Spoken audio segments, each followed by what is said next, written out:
வணக்கம். கோவை ஜெம் மருத்துவமனையின் சார்பாக உங்களை சந்திக்கிறதுல மிகவும் மகிழ்ச்சி. நான் doctor Christina Joyce, Coimbatore Gem ஹாஸ்பிட்டல்ல இருந்து பேசுறேன். இன்னைக்கு எதுக்காக இந்த பதிவு அப்படின்னு பார்த்தா, நம்ம நாடும் நம்மளும் கடந்த ஒரு 1.5 வருஷமாவே இது வரைக்கும் நம்ம சந்திக்காத ஒரு அசாதாரண நிகழ்வுகளை பார்த்துட்டு வரோம், சந்திச்சுட்டு வரோம். இது என்னன்னு பார்த்தா கொரோனா அப்படின்ற ஒரு நோய். இந்த கோவிட்ங்கிற நோய் நம்ம நாட்டுக்குள்ள என்டர் ஆனதுல இருந்தே நம்மளோட நிகழ்வுகள் எல்லாமே ரொம்ப அசாதாரணமா மாறிடுச்சு. அதுலயும் நம்ம எங்க திரும்பினாலும் கோவிட் பாசிட்டிவ், எனக்கு ஆர்டிபிசிஆர் பாசிட்டிவ், சிடி ஸ்கோர் எனக்கு எவ்வளவு இருக்கு, ஆக்சிஜன் லெவல் எனக்கு ரொம்ப கம்மியா இருக்கு, எனக்கு ஆக்சிஜன் பெட் வேணும் அப்படின்ற கொஸ்டின்ஸும் அந்த மாதிரியான கேள்விகளும் நம்மளை சுத்தி எழும்புறத நம்ம பார்க்க முடியுது. எங்க பார்த்தாலும் பெட், எந்த ஹாஸ்பிட்டல்லையும் பெட் இல்லை, எங்க ட்ரீட்மெண்ட்டுக்கு போனாலும் ஆக்சிஜன் சப்ளை ஷார்டேஜ், இப்படிப்பட்ட விஷயங்களும் நடந்துட்டு தான் வந்துட்டு இருக்கு. கடந்த 1.5 மாசத்துக்கு முன்னாடி, கடந்த வாரம் வரைக்குமே கூட அதுதான் நிலைமை. ஆனா இப்போ கடந்த வாரம், ஒரு வாரமா எங்களுக்கு வந்துட்டு இருக்கிற கால்ஸ் எல்லாம் பார்த்தா, எனக்கு கொரோனா வந்துருச்சு, கியூர் ஆயிடுச்சு, ட்ரீட்மெண்ட்டும் முடிச்சு நான் வீட்டுக்கு போயிட்டேன், ஆனா இதுக்கப்புறம் எனக்கு சில சின்ன சின்ன தொந்தரவுகள் வருது. உதாரணமா, எனக்கு டேஸ்டே தெரியல, எனக்கு ஸ்மெல்லே தெரியல, எனக்கு ரொம்ப மசிலெல்லாம் பெயினா இருக்கு, நடக்க எனக்கு மூச்சு வாங்குது, இது மாதிரியான சின்ன சின்ன தொந்தரவுகள் வந்துட்டே இருக்கு, என்ன பண்றதுன்னு தெரியல. கொரோனா பாசிட்டிவ் அப்படி எந்த ட்ரீட்மெண்ட் எடுத்ததுனால எனக்கு எந்த டாக்டர்கிட்ட போனாலும் ட்ரீட்மெண்ட்டுக்கு அக்செப்ட் பண்ணிக்க மாட்டாங்க. இப்படி நிறைய கொஸ்டின்ஸ் நாங்க ஃபேஸ் பண்ணிட்டு வரோம். உங்களையும் சிலர் இது மாதிரி கேள்விகளோட இந்த வீடியோ பார்த்துட்டு இருப்பீங்க. உங்களோட கேள்விகளுக்கான விடையை கொடுக்கறதுக்காக தான் இந்த பதிவு. இன்னைக்கு நம்ம கோயம்புத்தூர் ஜெம் மருத்துவமனையிலிருந்து doctor Raghunath sir, intensivist, COVID care physician நம்மளோட ஜாயின் பண்ணியிருக்காரு. Welcome sir. And doctor Diwakar sir, intensivist and COVID care physician, அவரும் நம்மளோட ஜாயின் பண்ணியிருக்காரு. Welcome sir. இன்னைக்கு நம்ம டிஸ்கஸ் பண்ண போற விஷயங்கள் உங்களுக்கான கேள்விகளுக்கான ஒரு விடையாகவும், உங்களை சார்ந்தவங்களுக்கு நீங்க சொல்றதுக்கு ஒரு யூஸ்ஃபுல்லான தகவல்களும் அமைஞ்சிருக்கும். நம்ம இப்ப நிகழ்ச்சிக்குள்ள போகலாம். இப்போ முதல் கேள்வியா நம்ம திவாகர் சார் கிட்ட இருந்து தொடங்கலாம். சார், இப்ப பாத்தீங்கன்னா கோவிடுக்காக நம்ம கிட்ட ட்ரீட்மெண்ட்டுக்கு வர பேஷண்ட் இங்க இருந்து டிஸ்சார்ஜ் ஆகி ட்ரீட்மெண்ட் எல்லாம் முடிச்சு போகும்போது அவங்க மனசுல வர முதல் கேள்வி என்னன்னு பார்த்தா, அடுத்து நாங்க எப்போ ஆர்டிபிசிஆர் பண்றது அப்படின்றதுதான். சோ இத பத்தி என்ன பண்ணலாங்கிறது ஒரு அட்வைஸ் பண்ணுங்க. ஒரு கொரோனா நோயாளி நோய் குணமாகி வீட்டுக்கு போனதுக்கு அப்புறம் முதல் 3 மாசத்து வரைக்கும் அவர் உடம்புல கொரோனா டெட் வைரஸ், அதாவது இறந்து போன கொரோனா வைரஸ் இருக்க வாய்ப்பு உண்டு. ஸோ அவங்க திருப்பி ரிப்பீட் பண்ணும்போது, டெஸ்ட் ரிப்பீட் பண்ணும்போது ஃபால்ஸ் பாசிட்டிவ் ரிப்போர்ட், அதாவது அவங்க நோய் எதுவும் இருக்காது, பட் ரிப்போர்ட் மட்டும் கொரோனா பாசிட்டிவ்னு வரும். ஸோ அந்த மாதிரி ரிப்போர்ட் வர வாய்ப்பு இருக்கு. ஸோ அதனால ஃபர்ஸ்ட் 3 மாசத்துக்கு கொரோனா நோயிலிருந்து விடுபட்டவர் கொரோனா நோய் அறிகுறிகள் இல்லாம டெஸ்ட் ரிப்பீட் பண்றது அவசியம் கிடையாது. ஓகே சார், நல்ல விளக்கம் சார். ஆனா இதுல ஒரு क्वेश्चन என்னன்னா, கோவிட்ல ஃபால்ஸ் பாசிட்டிவ் ஆர்டிபிசிஆர்ல வரதுக்கு வாய்ப்பு இருக்குன்னு சொன்னீங்க. ஃபால்ஸ் பாசிட்டிவ் வர பேஷண்ட் இன்ஃபெக்ஷியஸ் கண்டிஷன்ல தான் இருப்பாங்க, தட் மீன்ஸ் அடுத்தவங்க இன்ஃபெக்ட் பண்ணக்கூடிய நிலைமையில தான் இருப்பாங்களா? அதை பத்தி சொல்லுங்க. ஸோ கொரோனா பேஷண்ட்ஸ் 3 வகையா பிரிக்கலாம். Mild, moderate, severe. மைல்டுனா ஆக்சிஜன் சப்போர்ட் தேவைப்படாத பேஷண்ட்ஸ். அவங்களுக்கு மேக்ஸிமம் 10 days தான் பரவுற தன்மை, அதாவது இன்ஃபெக்ஷியஸ் பீரியட் சொல்லுவாங்க. நோய் பரப்புற தன்மை 10 நாளைக்கு அப்புறம் அந்த பீரியட் காணாம போயிடும். மாடரேட் டு சிவியர், அதாவது ஆக்சிஜன் சப்போர்ட் தேவைப்படுற பேஷண்ட்ஸ் மேக்ஸிமம் 20 days வரைக்கும் நோய் பரப்பும் தன்மை இருக்கும். அதுக்கப்புறம் அவங்களுக்கு அது இருக்காது. Okay sir, thank you. அடுத்ததா டாக்டர் ரகு சார், இப்போ கொரோனா நோயாளிகள் ட்ரீட்மெண்ட் எடுக்க வராங்க. ட்ரீட்மெண்ட்டுக்கு அப்புறம் கூட அவங்களுக்கு இந்த போஸ்ட் கோவிட் காம்ப்ளிகேஷன், அதுக்காக இந்த வீடியோவை ஆக்சுவலி பண்றோம். போஸ்ட் கோவிட் காம்ப்ளிகேஷன்ங்கிறது என்னென்னலாம் வரலாம், என்ன மாதிரி சிம்டம்ஸ் எல்லாம் நம்ம கவனிக்க வேண்டியது? சரி, அதாவது கோவிட் பேஷண்ட் இருக்க ரெகுலராக போன பேஷண்ட்ஸுக்கு அந்த போஸ்ட் கோவிட் சிம்டம்ஸ்ன்னு சொல்றோம். அதாவது மெயினாக அவங்களுக்கு ஒரு வறட்டு இருமல், மழைக்காலத்துல உடம்பு வலி இருக்கும். அதுக்கப்புறம் அவங்களுக்கு ஒரு சப்போஸ் ஸ்டெப்ஸ் ஏறுவாங்க, ஸ்டெப்ஸ் ஏறி வரப்போ அவங்களுக்கு மூச்சு வரலாம். அதுக்கப்புறம் ரத்த கொதிப்பு, அதாவது hyper tension, new hyper tension develop ஆகலாம். சர்க்கரை நோய், முன்னாடி டயபெட்டிஸ் இருந்தவங்களுக்கு சுகர்ஸ் லெவல் ஜாஸ்தியாக காமிக்கலாம். சுகர்ஸ் இல்லாத பேஷண்ட்டுக்கு சுகர்ஸ் புதுசாக வந்திருக்கலாம். அதுக்கப்புறம் இப்போ லேட்டஸ்டாக நான் பார்க்கறதுன்னா ஸ்ட்ரோக்கு, அதுக்கப்புறம் ஹார்ட் அட்டாக் வரக்கான வாய்ப்புகள் உண்டு. அதுக்கப்புறம் உங்களுக்கு நியூஸ்ல பார்த்துருப்பீங்க, பிளாக் ஃபங்கஸ் சொல்ற மியூகார்மைகோசிஸ் ஒரு வரலாம். Okay sir. இப்போ இத்தனை பிரச்சனைகள் வந்து போஸ்ட் கோவிட் காம்ப்ளிகேஷன்ஸ் சொல்றோம். பட் இது எத்தனை சதவீதம் வந்துட்டு வரதுக்கு வாய்ப்பு இருக்கு? எல்லாருக்குமே இந்த மாதிரி பிரச்சனைகள் வருமா? இல்ல ஒரு குறிப்பிட்ட சதவீதம் தான் வரதுக்கான வாய்ப்புகள் இருக்கா? அதாவது ட்ரீட்மெண்ட் பண்ண அத்தனை பேஷண்ட்டுமே இது எல்லாமே வருமானு கேட்டாங்க, அப்படி கிடையாது. அதாவது ஸ்டாட்டிஸ்டிக் படி பாத்தீங்கன்னா ஒரு 30-35% மக்களுக்கு இதை எக்ஸ்பீரியன்ஸ் பண்றாங்க. அதுல ரொம்ப டெட் காம்ப்ளி, அதாவது இந்த ஸ்ட்ரோக்கு, இந்த நியூக்ளியர் பேங்க்ஸ் அதெல்லாம் பாத்தீங்கன்னா ஒரு 1 or 2% ஆன மக்களுக்கு எக்ஸ்பீரியன்ஸ் பண்றாங்க. Okay sir. பொதுவாகவே நம்மளுடைய ஏசியன் பாப்புலேஷனுக்கு டயபெட்டிஸ் வர்றதுக்கான சான்சஸ் வந்து அதிகம் அப்படின்னு பார்க்குறோம். நம்ம நாட்டில் தான் அதிகமான டயபெட்டிக் பாப்புலேஷன் இருக்காங்க. யாரை பார்த்தாலும் சர்க்கரை நோய் இந்த மாதிரி விஷயங்கள் இருக்கு. ஸோ டயபெட்டிஸ் இருக்கிற பேஷண்ட் போஸ்ட் கோவிடா கவனிக்க வேண்டிய விஷயங்கள் என்ன? கொரோனாவில் இருக்கும்போதும் சரி, கொரோனா நோய் சரியான போதும் சரி, டயபெட்டிஸ் பேஷண்ட்ஸ் வந்து அவங்க சுகர் லெவல்ஸை நார்மலாக மெயின்டைன் பண்ணணும். அப்படி நார்மலாக மெயின்டைன் பண்ணாட்டி அவங்களுக்கு மாரடைப்பு மற்றும் பிளாக் ஃபங்கஸ் போன்ற கொடிய பக்க விளைவுகள் வரலாம். ஸோ எப்படி வந்து நார்மலாக மெயின்டைன் பண்ணுறது? இன்சுலின் தான் best drug for maintaining normal sugar. So insulin வச்சு அவங்க பிளட் சுகரை நார்மலாக மெயின்டைன் பண்ணணும். Okay sir. இப்போ நீங்க இன்சுலின் சொன்னதுனால ஒரு கொஸ்டின் நான் கேட்குறேன். நிறைய பேஷண்ட் வந்து டேப்லெட்லயே நம்ம மெயின்டைன் பண்ணிருப்பாங்க. ஸோ இந்த மாதிரி டேப்லெட்ல கோவிடுக்கு முன்னாடி மெயின்டைன் பண்ண பேஷண்ட் கோவிடுக்கு அப்புறமா சுகர் லெவல் ரொம்ப அதிகமா போகும்போது இன்சுலின் எடுத்துக்கணுமா?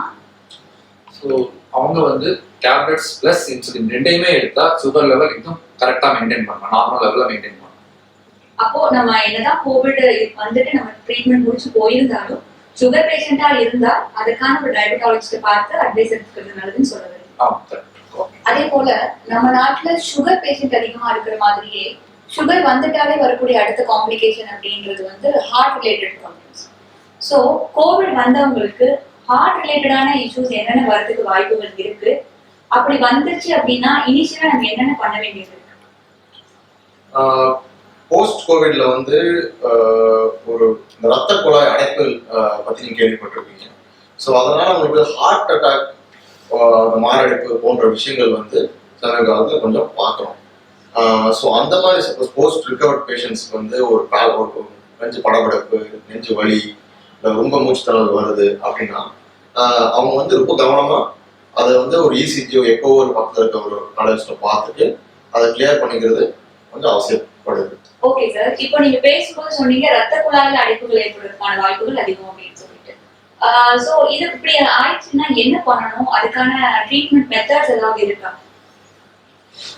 இந்த ரத்த குழாய் அடைப்பு எதனால வருது மெயினா பார்த்தீங்கன்னா ஹார்ட் செல்ஸ் எல்லாம் கொஞ்சம் வீக் ஆயிடும். ஹார்ட் செல்ஸ் வீக் ஆகி பம்பிங் கெப்பாசிட்டி ஹார்ட் கொஞ்சம் கம்மியாயிடும்.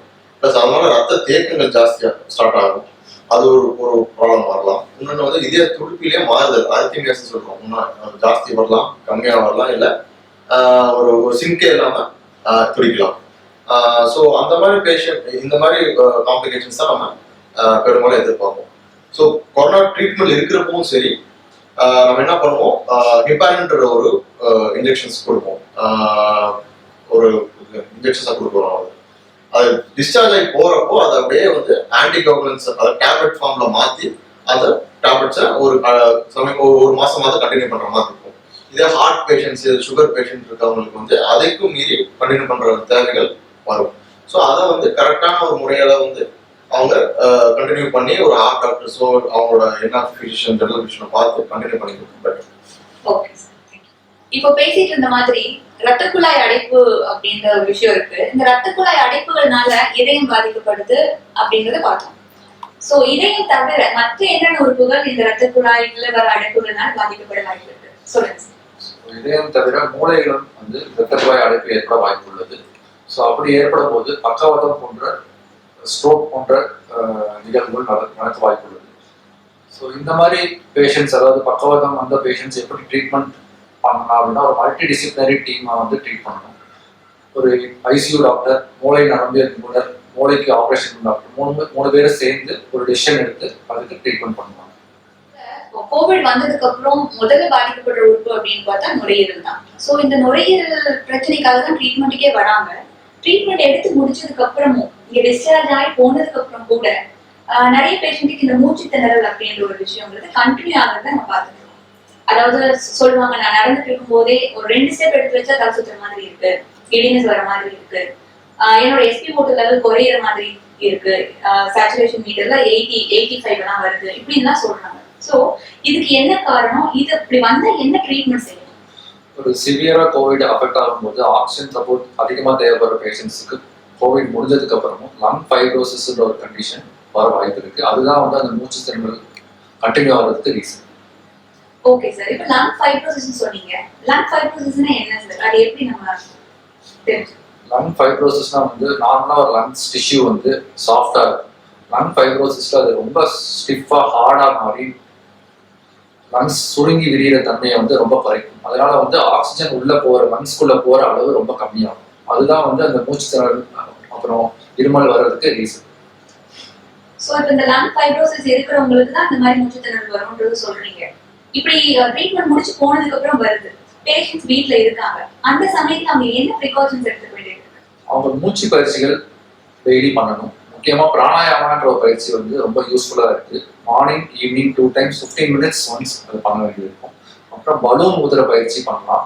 அப்புறம் ஸ்பைரோமெட்ரி பயிற்சியும் பண்ணலாம். சோ நீங்க சொல்ற மாதிரி இந்த பலூன் ஊதுற பயிற்சிங்கிறது ரொம்ப எளிமையா வீட்லயே செஞ்சுக்கக்கூடிய ஒரு பயிற்சி, ஆனா நல்ல ஒரு லங் எக்ஸசைஸா இருக்கும். கண்டிப்பா ஒரு ரெசிஸ்டன்ஸ்க்கு எதிராக நம்ம வந்து பலூன் ஊதும் போது லங்ஸ் வந்து சுருங்கி விடும், நல்லாவே சுருங்கி விடும். அதே போல நீங்க சொன்னது அந்த மூச்சு பயிற்சின்னு சொன்னீங்க. இதுல இந்த பாக்ஸ் எக்ஸசைஸ்னு சொல்லி ஒண்ணு இருக்கு, அது உங்களுக்கு தெரியும் இல்லையா? ஒரு 4 செகண்ட் இன்ஹேல் பண்ணணும், அப்புறமா ஹோல்ட் பண்ணணும், மறுபடியும் ஒரு 4 செகண்ட் எக்ஸேல் பண்ணணும், மறுபடியும் ஹோல்ட் பண்ணணும். இந்த மாதிரி ஒரு பாக்ஸ் எக்ஸசைஸ் கூட ஒண்ணு சொல்றாங்க. அதுவும் கூட நீங்க சொல்றது பார்த்தா யூஸ்ஃபுல்லா தான் இருக்கும். கண்டிப்பா. அடுத்ததான் இந்த மூச்சு திணறலுக்கு அடுத்தபடியா பேஷண்ட் அதிகமா சஃபர் ஆகுறது போஸ்ட் கோவிட் காம்ப்ளிகேஷன்ஸ் பார்த்தா இருமல் இருந்துட்டே இருக்கு. அதுக்கு என்ன பண்றதுன்னே தெரியல, எவ்வளவோ காஃப் சிரப் சாப்பிட்டுட்டேன், 2 பாட்டில் முடிச்சிட்டேன் அப்படின்லாம் சொல்றவங்க இன்னும் இருமல் இருக்குதுன்னு சொல்றாங்க. இதுக்கு என்ன பண்ணலாம் சார்? ரவி சார் சொல்லுங்க.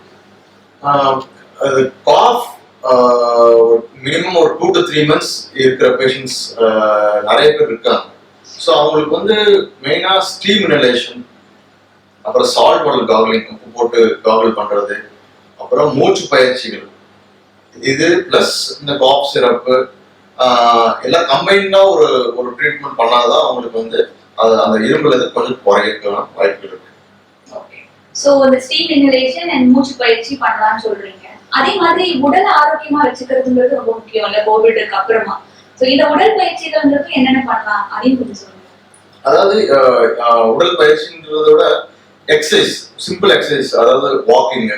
அதாவது இப்போ நார்மலா வந்து ஜிம்முக்கு போய் எக்ஸசைஸ் பண்ண அப்படி அர்த்தம் கிடையாது. ஒரு நார்மல் வாக்கிங் டெய்லி ஒரு 10 minutes 15 minutes ஸ்லோவா வாக் பண்ணி கொஞ்சம் கொஞ்சமா உங்களோட லங் கெப்பாசிட்டி இன்க்ரீஸ் பண்ணி, அதே மாதிரி ஹார்ட்டுக்கும் அது கொஞ்சம் கொஞ்சமா அது பிளட் சப்ளை கொஞ்சம் இன்க்ரீஸ் பண்ணீங்கன்னா அது வந்து ஓவராலா ஒரு பீரியட் ஆஃப் டைம் எல்லாமே ரிவர்ட் ஆகிறதுக்கான வாய்ப்புகள் நிறைய உண்டு. சோ என்ன ட்ரீட்மெண்ட் இருந்தாலும் ட்ரீட்மெண்ட்டுக்கு அப்புறமும் வாழ்க்கை முறை மாற்றங்கிறது ரொம்ப அவசியம். கண்டிப்பா. அடுத்ததான் இந்த இருமல் சளி பிரச்சனைக்கு அடுத்தபடியா நிறைய பேஷண்ட்ஸுக்கு இருக்க ப்ராப்ளம் என்னன்னு பார்த்தா சாப்பிட்ட டேஸ்டே தெரியல, ஸ்மெல் தெரிய மாட்டேங்குது, பசியே எடுக்க மாட்டேங்குது, இது மாதிரி இஷ்யூஸ் சொல்றாங்க. ஸோ டாக்டர் திவாகர் சார், இப்போ இந்த மாதிரி பிரச்சனைகளுக்கு என்ன பண்ணலாம்? இது எவ்வளவு நாளைக்கு இந்த மாதிரி இருக்கு? ஸோ இந்த மாதிரி பிரச்சனைகள் வந்து தானாகவே சரியாயிடும். நம்ம மெயினாக ஃபுட் ஹேபிட்ஸ் வந்து ஹெல்த்தியாக வச்சுக்கிட்டா வந்து ஃபியூ வீக்ஸ் டு ஃபியூ மந்த்ஸில் வந்து தானாகவே அது சரியாயிடும். ஸ்பெஷல் ட்ரீட்மெண்ட் எதுவும் தேவையில்லை. Okay sir. ஸோ ஃபுட் ஹேபிட்ஸ்ன்றது ரொம்ப முக்கியம் இல்லைங்களா? அப்போ போஸ்ட் கோவிட் பேஷண்ட்ஸ் வந்து என்ன மாதிரியான ஹெல்தி ஃபுட் ஹேபிட்ஸ் எடுத்துக்கலாம் சார்? போஸ்ட் கோவிட் வந்து நெக்ஸ்ட் 6 months வந்து ஹெல்த்தி ஃபுட் ஹேபிட்ஸ், அதாவது ப்ரோட்டீன் ரிச் டயட், நியூட்ரிஷியஸ் டயட்டை வந்து எடுக்கிறது ரொம்ப முக்கியம். அதுக்காக ரொம்ப ஸ்பெஷலான ஃபுட் ஹேபிட்ஸ் மாற்றணும்னு அவசியம் கிடையாது. ரெகுலராக நம்ம மார்னிங் பிரேக்ஃபாஸ்ட்டுக்கு வந்து இட்லி, தோசை, பொங்கல், ஊத்தாப்பம், சட்னி, சாம்பார், பருப்பு வகைகள் யூஸ் பண்ணலாம். மத்தியானம் வந்து ரைஸ், சாம்பார், ரசம், பருப்பு, கூட்டு, பொரியல், இறைச்சி எடுத்துக்கலாம். அதாவது மீட், சிக்கன், மட்டன், ஃபிஷ் எல்லாமே நாமளாக எடுத்துக்கலாம். அதே மாதிரி நடுவில் இடைவேளையில் வந்து ஹெல்த்தி ஸ்நாக்ஸ், அதாவது பொரிகடலை, சுண்டல், மிளகு பால், மஞ்சள் பால், அந்த மாதிரி பல சாறுகள், ஃப்ரூட் ஜூஸஸ் எடுத்துக்கலாம். நைட்டு அதே மாதிரி நார்மலாக நம்ம எடுத்துக்கிற மாதிரி இட்லி, தோசை, சப்பாத்தி போன்ற வகைகள் சாப்பிடலாம். மெயினாக ஒரு நாளைக்கு 3 liters தண்ணி குடிக்கணும், 1/2 liter பால் குடிக்கணும், வீக்லி அட்லீஸ்ட் 2 தடவை எக்கு சேர்த்துக்கணும். இனிப்பு வகைகளை வந்து கண்டிப்பா குறைச்சிக்கணும்.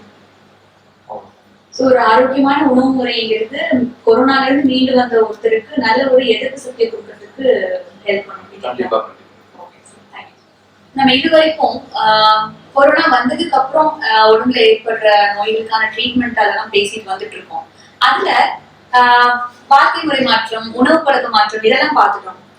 இப்போ ரொம்ப முக்கியமான ஒரு பார்ட் என்னன்னு பார்த்தா மன ஆரோக்கியம் இருக்கு. மனம் ஒரு ஆரோக்கியமா இருந்தா மட்டும்தான் எல்லா விதமான நோய்கள் இருந்தும் வெளியே வர முடியும்ன்றது இருக்கு. ஸோ இப்படி கொரோனா நோயாளிகள் போஸ்ட் கோவிட் ட்ரீட்மெண்ட் வீட்டுக்கு போனதுக்கு அப்புறம் மனசோர்வு அதிகமா இருக்கு, ரொம்ப டிப்ரெஷனா ஃபீல் பண்றேன், ரொம்ப லோன்லியா ஃபீல் பண்றேன், இப்படி எல்லா விஷயங்களும் நம்ம கேட்கணும். இந்த மாதிரி விஷயங்கள் வந்துட்டு மாத்துக்கிறது எப்படி சார்? ரகு சார் சொல்லுங்க. இப்போ ஜெனரலாவே மக்களுக்கு வந்து எனக்கு கோவிட் வந்துருச்சு, கொரோனா வந்துருச்சுன்னு சொல்லிட்டு ஒரு மாதிரி அவங்களே தனியாக்கிக்கிறது அதெல்லாம் வந்து இனிஷியல் ஸ்டேஜ்ல அவசியம். ஏன்னா அது வந்து அவங்களுக்கு வந்து இன்ஃபெக்ஷன் பரவக்கூடாதுன்னு நம்ம ஐசோலேஷன் பண்ணி எடுத்து சொல்லுவோம். ஆனா அதுக்கப்புறமும் வந்து அது கண்டினியூ ஆகிற ஒரு பழக்கம் இருக்கு. அதாவது வீட்டு சுத்தி இருக்கவங்க, வீட்டுல இருக்கவங்களே வந்து ஒதுக்கி பார்க்கறது, அதெல்லாம் வந்து ஒரு அவசியம் இல்லாத ஒரு விஷயம். ஸோ அவங்களோட ஐசோலேஷன் பீரியட் 10 to 14 days கொடுக்குறோம் அப்படின்னா அதோட அவங்களோட ஐசோலேஷன் பீரியட் முடியுது. ஸோ இது முக்கியமா அவங்க ஒரு வீட்டுல ஒருத்தவங்களுக்கு வந்து அஃபெக்ட் ஆயிடுச்சு அப்படின்னா அவங்க வீட்டுக்கு போறாங்க. ஸோ அவங்க அந்த இன்ஃபெக்டிவ் பீரியட் தாண்டினதுக்கு அப்புறம் அவங்க ஃபேமிலி மெம்பர்ஸ்லாம் கொஞ்சம் அவங்களுக்கு சப்போர்ட்டிவா இருக்கணும். அவங்களுக்கு அவங்க கூட பேசுறது, நல்ல விஷயங்கள் சொல்றது, அப்புறம் ஒரு எக்ஸசைஸ், யோகா பண்றது, அதுக்கப்புறம் நல்ல மியூசிக் கேட்கறது, அதுக்கப்புறம் அந்த அனாவசியமான சேனல்ஸ் வீடியோ பார்த்து ஒரு டெத்தானது ஒரு அதில் ஒரு நெகட்டிவ் வீடியோஸ்லாம் பார்க்காம அவங்க இந்த மாதிரி இது பண்ணாங்கனாலே போதும். ஸோ நம்ம இப்போ இருக்கிற மீடியா அப்படின்றது வந்து நமக்கு நிறைய நெகட்டிவ் தாட்ஸ், நீங்க சொன்ன மாதிரி நிறைய டெத் ரேஷியோஸ் காட்டுறது, இந்த மாதிரி இது அதிகமா ஃப்ரீக்வெண்டா பார்த்துட்டே இருக்கிறதுனால கூட நெகட்டிவ் தாட்ஸ் அதிகமா ஃபீல் ஆகிறதுக்கு வாய்ப்பு இருக்கு. கண்டிப்பா. இப்போ நம்ம கூட ட்ரீட்மெண்ட்ல இருக்கவங்களே பார்த்தீங்கன்னா கோவிட் வார்டில் வந்து அவங்க ரூம்ல தனியாக தான் இருப்பாங்க. வயசானவங்க எல்லாருமே தனியாக இருக்கிறப்போ அவங்க ஏதாவது ஒரு சேனல் வீடியோ பார்ப்பாங்க. நம்ம உள்ள ரவுண்ட்ஸ் போறப்ப அவங்க நல்லா கேட்பாங்க, இது மாதிரி ஆகுதா அது மாதிரி ஆகுதான்னு சொல்லி. ஸோ அதுவே ஒரு நெகட்டிவ் இருக்கு. ஸோ இதுல ரொம்ப முக்கியமான விஷயமே வந்து ஒரு positive attitude towards the Covid disease. இதை பாசிட்டிவ் ஆட்டிடியூட் கொண்டு போனாலே எல்லாருமே ஒரு சப்போர்ட் குரூப் மாதிரி ஃபார்ம் பண்ணி கொண்டு போகலாம். ஸோ பாசிட்டிவ் ஆட்டிடியூட் வந்து ஒரு பெரிய கேம் சேஞ்சரா அப்படின்னு சொல்லுவாங்க. கண்டிப்பா. இவ்வளவு நேரம் கொரோனாவை பத்தி பேசிட்டு இருந்தோம், கொரோனாவோட போஸ்ட் காம்ப்ளிகேஷன் பத்தி நிறைய பேசிட்டு இருக்கோம். இதுல இப்பதான் ஒரு வழியா கொரோனா பேஷண்டோட நம்பர்ஸ் குறைஞ்சிட்டு வருது, டெத் ரேஷியோஸ் குறையுதுன்னு பார்க்கும் போதே சைட் பை சைடா இன்னொரு பெரிய பிரச்சனை ஸ்டார்ட் ஆக ஆரம்பிச்சிருச்சு. அது உங்க எல்லாத்துக்குமே தெரியும், மியூகோமைக்கோசிஸ் அப்படின்னு சொல்ற அந்த பூஞ்சை தொற்று. சோ இந்த பூஞ்சை தொற்றை பத்தி இன்னைக்கு கொஞ்சம் பார்க்கலாம், நம்ம டாக்டர்ஸ் கிட்டயும் கேட்டுக்கலாம்.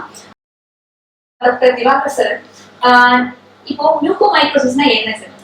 மியூகோமைக்கோசிஸ் வந்து ஒரு விதமான ஃபங்கல் இன்ஃபெக்ஷன். இந்த மியூகோர் மைசீட்ஸ்ன்ற ஒரு ஃபங்கஸ்னால ஏற்படுது. அது வந்து யூஸ்வலா எங்கெல்லாம் இருக்கும்னா அழுகிய காய் கனிகள், இல்லாட்டி அசுத்தமான நீர், விலங்கு கழிவுகள்ல வந்து அது உருவாகும். அது காற்றின் மூலமா பரவி மனித உடம்புக்குள் உள்ள போய் மைக்கோசிஸ்ங்கிற நோயை உருவாக்கும். அது மெயினா என்னென்ன ஒரு இடத்துல பாதிக்கும்னா மூக்கை சுத்தி உள்ள சைனஸ், அப்புறம் கண், அப்புறம் மூளையை பாதிக்கும். ஓகே சார், இப்போ மியூகோமைக்கோசிஸ்னா என்னன்னு தெளிவா சொல்லிருக்கீங்க. பட் இது யாருக்கெல்லாம் சார் அதிகமா வரதுக்கு வாய்ப்பு இருக்கு? மெயினா வந்து நோய் எதிர்ப்பு சக்தி குறைவா இருக்கிற பேஷண்ட்ஸுக்கு வரும். எக்ஸாம்பிள் வந்து டயபெட்டிஸ் இருக்கிறவங்களுக்கு, எய்ட்ஸ் இருக்கிறவங்களுக்கு, உறுப்பு மாற்று அறுவை சிகிச்சை அதாவது டிரான்ஸ்பிளான்ட் பண்ண பேஷண்ட்டுக்கு, அப்புறம் ஐசியூல இருக்கிற பேஷண்ட்ஸ், ஸ்டீராய்டு அதிகமா ரொம்ப நாளா எடுத்துட்டு இருக்கிற பேஷண்ட்ஸ்க்கு வர வாய்ப்பு இருக்கு. சோ ஓகே சார், இப்போ கொரோனா வந்த நோயாளிகளுக்கு ஏன் இது வந்து அதிகமா பரவுது? இதனால வரைக்கும் இருந்த நோய் தான் இது, பட் கோவிட்க்கு அப்புறம் இதே கொரோனா நோய் சிவியரா தாக்கும் போது நோய் எதிர்ப்பு சக்தி குறையுது. அதனால கொரோனா நோயாளிகளுக்கு இந்த மியூகோமைக்கோசிஸ் வர வாய்ப்பு அதிகமா இருக்கு. ஓகே சார், இப்படி ஒருத்தருக்கு மியூகோமைக்கோசிஸ் வந்துருச்சு அப்படின்னா அது அவங்கள்ட்ட இருந்து மத்தவங்களுக்கு பரவறதுக்கு எதுவும் வாய்ப்பு இருக்கா? கண்டிப்பா பரவாது. இது கொரோனா மாதிரி கிடையாது. ஒருத்தர் மியூகோமைக்கோசிஸ் வந்தா மற்ற பக்கத்துல இருக்கவங்களுக்கு பாதிப்பு ஏற்பட வாய்ப்பே கிடையாது. டாக்டர் ரகு சார், இப்போ மியூகோமைக்கோசிஸ் பத்தி சார் சொன்னாரு, அதோட சிம்டம்ஸ் எல்லாம் என்னென்ன சார்? மியூகோமைக்கோசிஸ்ல யூசுவலா வந்து ஒற்றை தலைவலி, ஐ ஸ்வெல்லிங், ஆர்பிட்டல் ஸ்வெல்லிங்ஸ், ஐ ஸ்வெல்லிங் வர்றது, மூக்குல இருந்து ரத்தம் வர்றது, சைனஸ்ல பெயின் வருது, சைனஸ்ல பெயின் வருது, விஷன் லாஸ் ஆகும். ஸோ இதெல்லாம் தான் ஒரு மியூக்கர்மைக்கஸோட சிம்டம்ஸாக வருது. ஓகே. ஸோ இந்த மாதிரி சிம்டம்ஸ் இருக்கிறவங்களுக்கு என்ன ட்ரீட்மெண்ட் மெத்தட்ஸ் அவைலபிள் இருக்குது சார்? யூஸ்வலாக இது வந்து வெறும் கோவிட் ஃபிசிஷியன்ஸே பார்த்து ட்ரீட் பண்ண முடியாத ஒரு இது.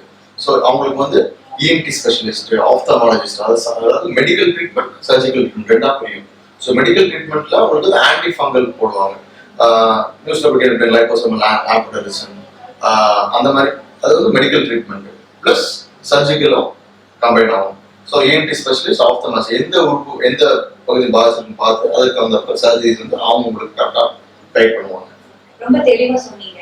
அதே மாதிரி எப்பவுமே ஒரு நோயை பத்தி பேசும்போது அது வராம தடுக்கிறத பத்தி தெரிஞ்சுக்கிறதுக்கு ரொம்ப அவசியம். இந்த மியூக்கர்மைக்கோசிஸை பொறுத்த வரைக்கும் வராம எப்படி சார் ப்ரிவென்ட் பண்ணிக்கணும்? பெரும்பாலும் இங்க பாத்தீங்கன்னா டயபெட்டிஸ் பேஷண்ட்ஸ், இந்த இம்யூனோ காம்ப்ரமைஸ்டு ஸ்டேட்ல இருக்க பேஷண்ட்ஸ்க்கு தான் இது வந்து பெரும்பாலும் தொற்றுக்கான வாய்ப்புகள் உண்டு. ஸோ அவங்களுக்கு இந்த ஸ்டீராய்டு தெரப்பிலாம் போடுறப்போ ரொம்ப லென்த்தியான ஸ்டீராய்டு தெரப்பி இல்லாம ஒரு ஸ்டெப் பை ஸ்டெப்பா அப்ரோச்ல ஸ்டீராய்டு தெரப்பி கம்மி பண்ணணும். பிளஸ் அவங்க குடிக்கிற நீர் எல்லாமே சுத்தமா வச்சிருக்கணும். நல்ல ஒரு வென்டிலேட்டடான ஒரு ஸ்பேஸ் இருக்கிறது வந்து அவங்களுக்கு அவசியமாப்படுது. ஸோ அவங்களுக்கு அந்த மாதிரி பேஷண்ட் தடுக்கலாம். ஸோ மியூக்கர்மைக்கோசிஸ் பத்தி நம்ம தெரிஞ்சுக்கிட்டோம். அதே சமயத்துல சார் இப்போ கோவிடுக்கு வந்து வேக்சினேஷன் அப்படின்ற ஒரு விஷயத்தை நம்ம இப்போ கவர்மெண்ட்டும் நல்ல இனிஷியேட் பண்ணி கொண்டு போயிட்டு இருக்காங்க. வேக்சினேஷன்ன்றது கோவிட் வந்த பேஷண்ட் போஸ்ட் கோவிட் ட்ரீட்மெண்ட் எந்த டைம்ல இருந்து வேக்சினேஷன்ஸ் எடுத்துக்க ஆரம்பிச்சுக்கலாம், அது எப்போ எடுத்தா சேஃபரா இருக்கும், அதை பத்தி கொஞ்சம் சொல்லுங்க சார். அதாவது போஸ்ட் கோவிட் 3 months அப்புறம் அவங்க வேக்சினேஷன் ஸ்டார்ட் பண்ணிக்கலாம். ஓகே. ஸோ இதுல கோவேக்சின், கோவிஷீல்டு இந்த மாதிரி எந்த விதமான விஷயங்களும் நம்ம யோசிக்க வேண்டியது இல்லை. ஏதோ ஒரு வேக்சின் கிடைக்கிற பட்சத்துல போட்டுக்கிறது நல்லது. ஓகே சார், இவ்வளவு நேரம் எங்களோட ஜாயின் பண்ணி உங்களோட பிஸி ஸ்கெடியூல்ல எங்களுக்காக டைம் ஒதுக்கி வந்து உங்களோட நிறைய இன்ஃபர்மேஷன்ஸ், எங்களுக்கான கேள்விகளை அதுக்கான பதில்களையும் நீங்க சொன்னீங்க. மிகவும் நன்றி. அதே இந்த சமயத்தை நான் வந்து இது நாள் வரைக்கும் நீங்க நிறைய கோவிட் பேஷண்ட்டை ட்ரீட் பண்ணி நல்ல விதமா கியூர் பண்ணி அனுப்பியிருக்கீங்க. So thank you so much for your service and best of luck. Thank you so much.